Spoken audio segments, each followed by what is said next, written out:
Welcome to the 7-day meal prep challenge for busy humans. This meal plan here is the 1200 calorie high protein option. So what I'm going to do is I'm going to go through these recipes and the best way to prep them for the week ahead to save you time. Now with the breakfast options, okay, we've got smoothie or some sort of chockberry oats. You can actually do these as overnight oats if you want. That's how I do them. But these are interchangeable recipes, okay? They're similar in calories, they're similar in protein. So if you just wanted to stick with one, by all means you can do that. I've put it there for a little bit of variety. I haven't put a fresh one in every day, otherwise the shopping list becomes massive. Okay, so with this very good smoothie, basically you need a blender. So it's just got some banana, protein powder, some skim milk, and then some berries in there. Throw it in the blender, whiz it up. Really simple, really delicious. I like the chocolate protein powder that you can throw in this one. Either bulk nutrients, WPI, whey protein isolate, or you can get the true protein, whey protein isolate as well. So either are good. If you've run out of time, you haven't been able to order them, then by all means you can go to the shop and just get something from Woolworths or Coles. Now the choc blueberry oats. Now you can make this fresh every day, and that's the way the recipe kind of is designed. But a bit of a hack and the best way for me is to actually do this as an overnight oats and put it into jars. So the way I go about this one is I stick half a cup of oats in a jar, top it with just enough water. Okay, you don't need to cook it then, just the oats will soak in the water and it'll break it down, it'll be nice and soft. And then what you're doing is you're basically adding the protein powder, giving it a good mix. Okay, mix that right up, and then you can top it with the blueberries, the banana, and then a bit of yogurt to finish off. Put a lid on that, that'll keep for a few days. It's delicious. You get the next morning, get the spoon in, mix it around, and you're good to go. Now on Saturday, whether you want to do this on Saturday or Sunday or through the week, it's up to you as well. This is the feta and avo smash on low carb, high protein bread. Now I've chosen this bread not necessarily because it's low carb, particularly breakfast carbs aren't such a big deal, but the reason I've chosen it is because it's high in protein and it's really high in fibre, so it's a great bread. Keep in mind, it does not toast like traditional bread, so it doesn't brown off because that's the carbohydrate in bread when it toasts. So it won't go as brown, so don't just keep sticking it in the toaster expecting it to brown. But it is a delicious, really nutritious bread. This one's a really simple dish. It's just tomato, avocado, a bit of feta, crumble it over, a bit of pepper if you like. You won't need salt because the salt is in the feta, but it's a delicious dish that you can make in next to no time. Now on Sunday, if you want to do this one on Sunday, is a bruschetta with poached eggs. So with this one, what I do is I dice up the tomato and the basil, just give it a good chop, mix them together, drizzle that with a bit of balsamic vinegar and a little bit of olive oil. You can get garlic infused olive oil, which is actually really nice. Just poach the eggs in the microwave or on the stove. If you don't know how to do that, reach out and I'll tell you, but if you're doing it on the stove top, it's just a bit of water. You can put a little bit of vinegar in there, crack it in, let it boil, and then the sides will do that.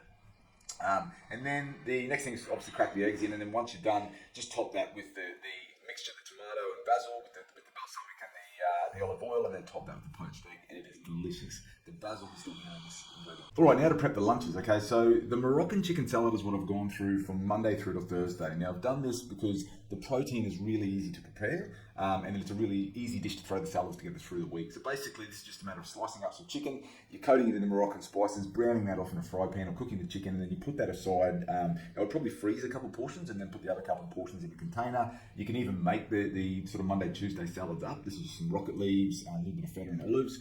You can make that up for Monday and Tuesday. I probably wouldn't make it up for Wednesday and Thursday, and that's only, you can do so with the salad, but I probably wouldn't do it with the chicken. So you're better off to defrost that chicken on Tuesday night for Wednesday and Thursday, and then it's ready to go. But really simple breakfast, really simple lunch, can be prepared in no time, and it's a really healthy option that's really tasty.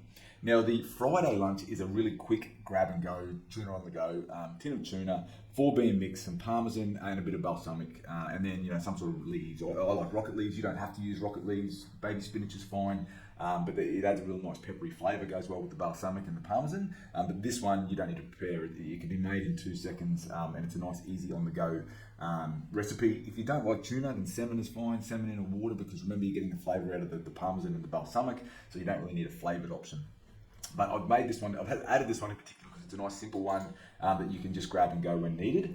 Now the main meal, so the lunches on Saturday and Sunday are going to be leftovers from Friday night and Saturday night, so I'll come to those 2 options, okay? But really what we're doing at this point is the prepping on the Sunday is the protein for the Moroccan chicken salad. If you wanted to prep the chopped blueberry oats, that's not a bad idea. The Saturday and Sunday you don't really have to prep. So far we're just doing the Moroccan chicken salad on the Sunday, or the protein from it. And then what we're going to do is also cook this orange baked fish dish. Now this one is really, really simple. You just need a couple oranges, or depending if you want to multiply these ingredients out for more people, but a couple oranges, and then squeeze the juice out of them. And then what you want to do is get the fish, put in a little bit of elf oil, squeeze the orange juice into that fish, so 3/4 of the orange juice into that fish, okay? And then you just wrap it up, Put that in and you want to bake it for about 20 minutes. After 20 minutes, what you want to do is get the mushrooms and the Brussels sprouts. Okay, Brussels sprouts by themselves does not sound appealing, but if you put a bit of orange juice on them, or balsamic vinegar is actually delicious on them as well, then you'll add them to a big dish and squeeze some orange juice on them and throw them in the oven with the fish to cook as well. Really simple. So you can get this one on first, have it cooking in the background. Don't forget it, you probably need a timer. But it's 2 seconds to get into the pan. You're literally just squeezing oranges. You can buy chopped up mushrooms. You're adding it to the pan, squeezing orange juice on it, and you're good to go. Set, forget. Put the timer out. Now this will be a good dinner for Monday and Tuesday. Okay, so you'll plate these up or put them in containers ready for Monday and Tuesday's dinner. Really simple one to prepare. Now Wednesday and Thursday's dinner, we are going to cook this protein, the lamb, on the in the eggplant on the Sunday. Okay, but the rest of the dish can be done later. So with this one, we're just going to brown off the lamb. Okay, so rub it in some olive oil. You can season it with a bit of salt and pepper if you want. Then cook it in the fry pan and brown it. While that's cooking, chop up the eggplant. You want a decent sized one here because this is the filler in the dish. The eggplant, packed full of selenium, antioxidants, really good for you. But this is going to bulk the dish out. Okay, now eggplant, dice it up. Drizzle with olive oil, a little bit of salt and pepper, and then you're going to put that into the oven and bake it for 10 minutes as well. Now the rest of the dish you can actually do through the week. So what you want to do is get that lamb and get the eggplant and put them in containers for later in the week. And then when you're ready, then you can either defrost them if you've frozen them and just heat them up in the microwave once they're defrosted, just to get a bit of heat in it. You can eat the lamb cold. This is something I would do, but my wife likes it hot, so you can do that as well. And then dice up the cherry tomatoes and olives in a bowl with the basil, and then with this one, I've used sourdough bread, but you are welcome to use the low carb, high protein bread. It's got a nice texture to it, okay, but remember it doesn't toast as well, so you're kind of using the crouton for this one. And so maybe you wanted to get a sourdough bread or even a multigrain or wholemeal bread will be fine if you toast it, and you're going to use that as the crouton in this one. So you've diced up, you've already cooked the lamb and the eggplant earlier in the week. Now you're just dicing up the tomato and the basil and the olives, and you're going to throw some of it, chop up the bread for the croutons, mix them into a bowl, a really simple dish that you've made. So this is the Sunday you're going to do the lamb and the eggplant, and that one you will love and thank me for, and of course it's got the feta in it as well. Okay, now the Friday, what we're going to do is we're going to prep this Cajun spice chicken and veggies. We're going to do this on the Sunday as well. So we're mostly looking at cooking the proteins on the Sunday. Okay, so with this one, I want you to slice up the potato and capsicum. And what you got to do is basically put the potatoes on a baking tray, drizzle with a little bit of olive oil, bake that for about 10 minutes. So get that one in first, and then after about 10 minutes, then add the capsicum. So 20 to 30 minutes, depending on how brown you like your capsicum and your potatoes. If you chop up those potatoes small enough, they won't take as long to cook, but you cook them to a texture that you prefer. So if that's half an hour and they're brown and they cook through, stick a fork in them, then that's plenty, okay? So this is what you'll be doing on Sunday, and then you're also going to cook the chicken. So you'll cook up the chicken, you're going to coat it in some Cajun spice, which is really delicious. If you don't like spices, you can just do a bit of salt and pepper. I've had someone say that they don't like things too spicy, so that's fine. Just a little bit of salt and pepper, which is what you're going to get out of this dish, and then, or a little bit of salt if you don't like the pepper as well. And then you're just going to brown this off, okay? So brown off the chicken until done to your preference. You don't want to overcook it. And then basically, what you're going to do here is you've got the potato and the capsicum cooking. Once the chicken is cooked, you're going to put all these together, and you can then steam the other vegetables and dish it up and fridge it or freezer them for later in the week. If you wanted to cook this one fresh, it doesn't take that long, but what we're trying to do on Sunday is get all the longer things done, okay? So if you wanted to do the chicken, potatoes, capsicum on the Sunday, and then just do the rest of the veg through the week, then you're more than welcome to do that as well. And now the last dish that we're going to cook on the Sunday. So just to recap, we've got the chicken from the Moroccan chicken salad. We've got the oats if you want to do them as overnight oats. We're going to cook the fish dish. And then we're also going to cook the lamb. Okay, so you're basically just going through the proteins in these recipes, and the Cajun chicken. This last one is just a slow cooked dish. Okay, so it's smoky pork and potato casserole, really delicious. This is one of my favorites, and it's a slow cooked dish. So you may want to get this one on first on Sunday.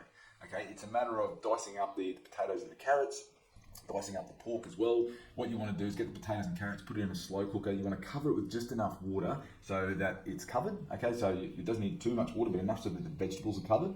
And then you want to go and brown the pork in the dish. So you go and use a bit of garlic infused olive oil. And if you don't want to use garlic infused olive oil, normal olive oil is fine, but the garlic's just adding a bit of flavour here. You can add garlic independently, but this is a dish for people that are low FODMAP that don't tolerate the garlic itself. So you've got options there. Brown off the pork, and then what you want to do is add the paprika, the tomato paste, maple syrup, and chili flakes, which are optional. You don't have to add them to this dish if you don't want. Add them to the pork, stir them in, and then add them all into the big slow cooker. So whether it's a slow cooker or a casserole dish, throw the green beans in there. Make sure there's still just enough water, and just put the lid on, set and forget. Come back every 30 minutes or so, make sure it's not dehydrating because you might have it too high, but just enough where it's sort of bubbling away and sort of breaking that meat and the veggies down so it's nice and tender to eat. And then you can cook that. I like to cook it for about 4 hours, but look, 2 hours it'll be edible, but so it's up to you, however long you want to cook it for.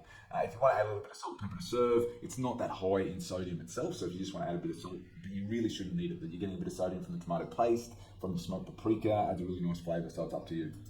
And then the last dish is vegetables over lamb. Now this is just on the Sunday, okay? So you actually don't need to prep this. You've prepped all week. Sunday's the time really to just enjoy being in the kitchen. You may be prepping for the week ahead, hopefully. But this is a simple dish. You just got some lamb cutlets, some potatoes, some veggies. Everything can be done in the microwave when you're cooking the cutlets. This one's a 10-15 minute dish to cook. But I've left that one there because it's one dish that you don't really have to prep and it doesn't take too long. All right. That's all the main meals and all the prepping. The snacks are grab and go. So I've used protein shakes with a little bit of Benny fiber I've added to them. It's always good to just have some stable protein and fiber in your diet. And so I've done that with this one here. You're just sticking a scoop of protein powder, a little bit of fiber, and this is a good one to get you through the morning. So the goal, remember, of this challenge is to help you meal prep, but a lot of people, the goal is to lose a bit of weight. So protein is really good for weight loss, and so is fiber, helps to control hunger, and that is the purpose of this smoothie. The fruit I've gone for are blackberries, really high in fibre, so you just need a cup of them. They're in the supermarkets now, so they're delicious fruit, which is great, and then a cup of grapes. So you've got some options there just for snacks that you don't need to prepare. All right, thanks.